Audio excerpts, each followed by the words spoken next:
सभी छात्रों को मेरा नमस्कार। तुलजा भवानी माध्यमिक विद्यालय संत ज्ञानेश्वर नगर लातूर स्कूल में चल रही वीडियो क्लासेस में आप सभी का स्वागत।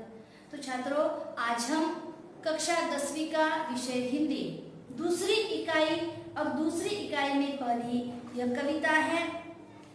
इस में हम बरस ही जलद, जिसके रचनाकार है गोस्वामी तुलसीदास। उन्होंने चौपाई, दोहा, फिर चौपाई के द्वारा यहाँ पर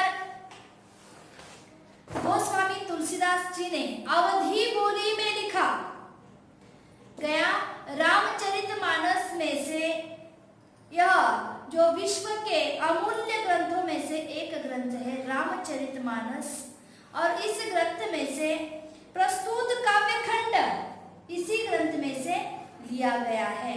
चौपाई और दोहों जैसे लोकप्रिय छंद और इस छंद के माध्यम से प्रस्तुत इस काव्य खंड में तुलसीदास ने वर्षा ऋतु का सुंदर वर्णन किया है।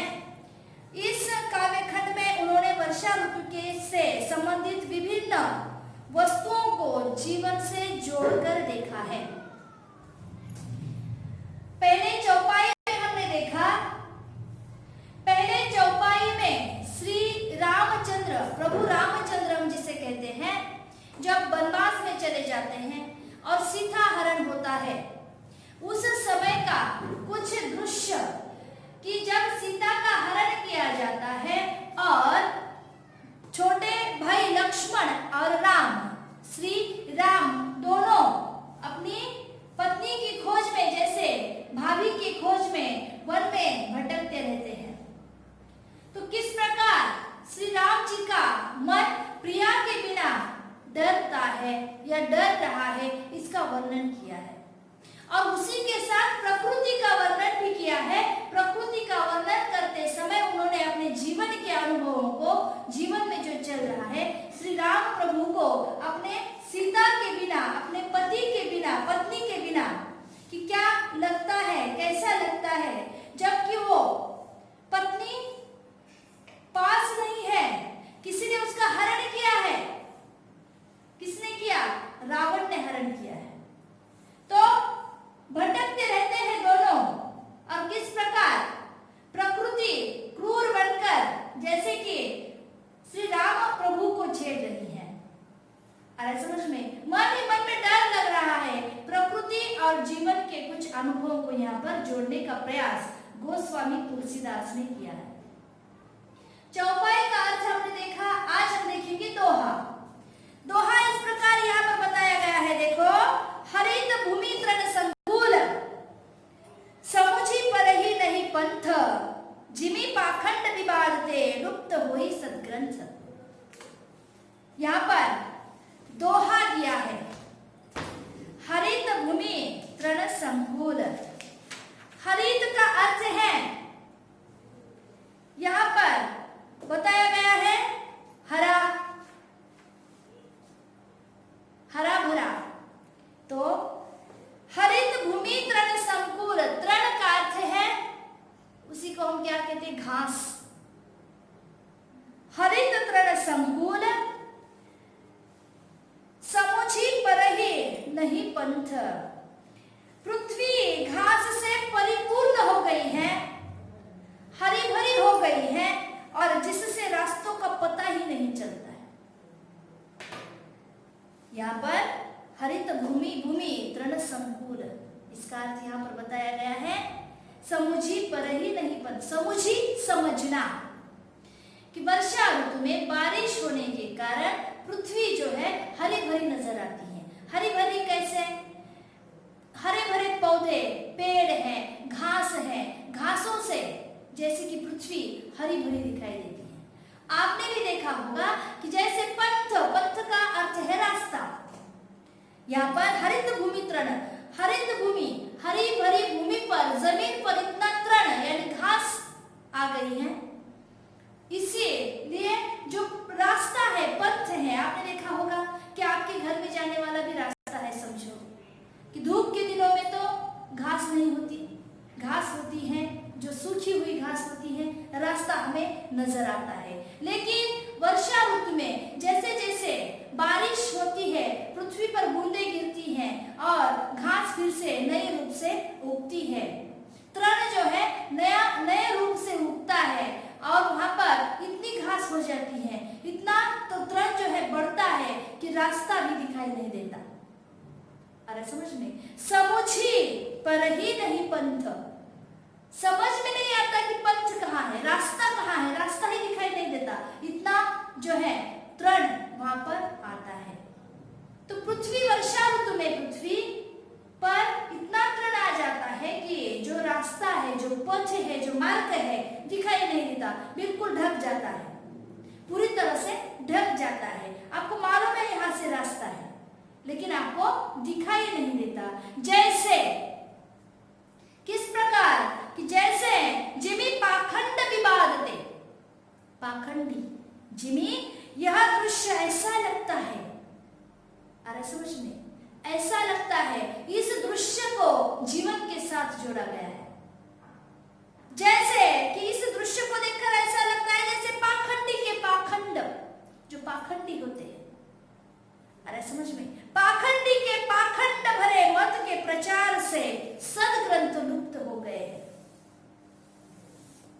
यहाँ पर जो पाखंडी है, पाखंडी के पाखंड से यहाँ पर सदग्रंथ या सदगुणी व्यक्ति जो है, सदग्रंथ है, यह लुप्त हो गए हैं। सदग्रंथ कौन? घास, पाखंड कौन? हरी भरी घास, इतनी घास आ गई, इतना तृण आ गया कि पंथ पूरी तरह से ढक गया है, दिखाई नहीं दे रहा है, समझ में नहीं आ रहा है रास्ता कहाँ से। इस प्रकार यह दृश्य लग रहा है। यहाँ पर गोस्वामी तुलसीदास जी को ऐसा लग रहा है, यहाँ पर वर्णन कर रहे हैं कि जिस प्रकार पाखंडी के पाखंड इतने बढ़ गए हैं, इसमें सदग्रंथ लुप्त हो गए। लुप्त होना, गायब होना, जैसे हरी भरी घास में, तृण में रास्ता लुप्त हो गया है, मार्ग लुप्त हो गया है, गायब हो गया है, दिखाई नहीं दे रहा है। जैसे जीवन के साथ इस अनुभव को जोड़ते हैं और जोड़ते हुए यहाँ पर गोस्वामी जी कहते हैं, क्या कहते हैं कि जिस प्रकार पाखंडी के पाखंड से सदग्रंथ लुप्त हो जाते हैं, जो बुरे लोग हैं, अरे समझ में, इसके साथ जैसे कि सज्जन व्यक्ति, सदग्रंथ जो है वो क्या होते हैं? लुप्त हो जाते हैं। अरे समझ में, यह दोहा है। अब चौपाई का अर्थ यहाँ पर बताई है, दूसरी चौपाई यहाँ पर दी गई है। दादुर धुनी चहु दिशा सुहाई, वेद पढ़ही जनु बटी समुदाय, नव पल्लव भय विपट अनेका, साधक मन जस मिले विवेका। अर्क जवास पात बिनु भययु, जिस सुराज खत्य उद्यम गययु, खोजत कतहु मिले नहीं दूरी, करई क्रोध जिमी धर्मी दूरी। शशि संपन्न सोह मही कैसी, उपकारी कै संपत्ति जैसी, निशीतम घन खद्योत विराजा, जनो दंभीन कर मिला समाजा। कृषि निरामही चतुर किसाना, जिमी बूझ तजही मोह मद गमाना। देखिए चक्रवाक खगनाही, कलही पाई जिमी धर्म पराही, विविध जंतु संकुल मही भ्राजा, प्रजा बाढ़ जिमी पाई सुराजा। जहाँ तह रहे पथिक थकी नाना, जिमी इंद्रिय गण उपजे ज्ञान। ये चौपाई है अगली। पहली बार हमने चौपाई का अर्थ देखा, फिर दोहे का अर्थ देखा, अब फिर से चौपाई, दूसरी चौपाई यहाँ पर दी गई है। दादुर धुनी चहु दिशा सुहाई। यहाँ पर गोस्वामी जी तुलसीदास जी का कहना है कि कवि कहते हैं कि वर्षा काल में चारों दिशाओं में मेढकों की ध्वनि सुनाई देती है। चौपाई का अर्थ यहाँ पर बताया गया है कि कवि यहाँ पर कहते हैं कि वर्षा ऋतु में, बारिश के ऋतु में मेढकों की आवाज सुनाई देती है। एक मेढक नहीं, मेढकों का समूह यहाँ पर आ जाता है और समूह से आवाज लगाते हैं। जैसे ऐसा लगता है दादुर धुनी चहु दिशा सुहाई, चहु दिशा से दादुर मेढक की आवाज आती है, समूह